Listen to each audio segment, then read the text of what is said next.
दर्शक बंधु केदार गौरी सीरियल रे देखा पाइबे एक धमाकदार एपिसोड। आज माधवी आ बिकु घरू बाहर जिबे।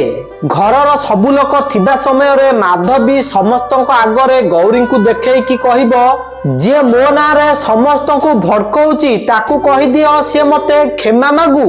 माधवी एमिति कहले पीयूष रागी जाय कि कहबे ना गौरी दीदी क्षमा मागिबेनी।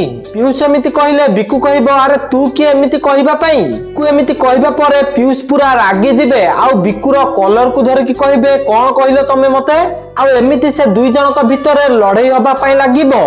तापर पीयूष रागी जाय कि कहबे तमे दुई जण ए घरु चली जाओ। आ पीयूष एमिति कहबा परे माधवी आ बिकु घर छाड़ी कि चली जाउथिबे। आ ठीक सेही टाइम रे गौरी कहबे रही जांतु। गौरी एमिति कहले माधवी आ बिकु रही जिबे। तापर गौरी से दुई जन को आंठे की क्षमा मागिबे। तो दर्शक बंधु आपण मानकु कोन लागुची गौरी से माधवी आ बिकु को क्षमा मागी के कोन ठीक करछंती कि आपण को मतामत कोन हमकु कमेंट माध्यम रे जणांतु। आ केदार गौरी सीरियल रो सब अपडेट सर्वप्रथमे जानिबा पय वीडियो को लाइक करी चैनल को सब्सक्राइब कर दियंतु।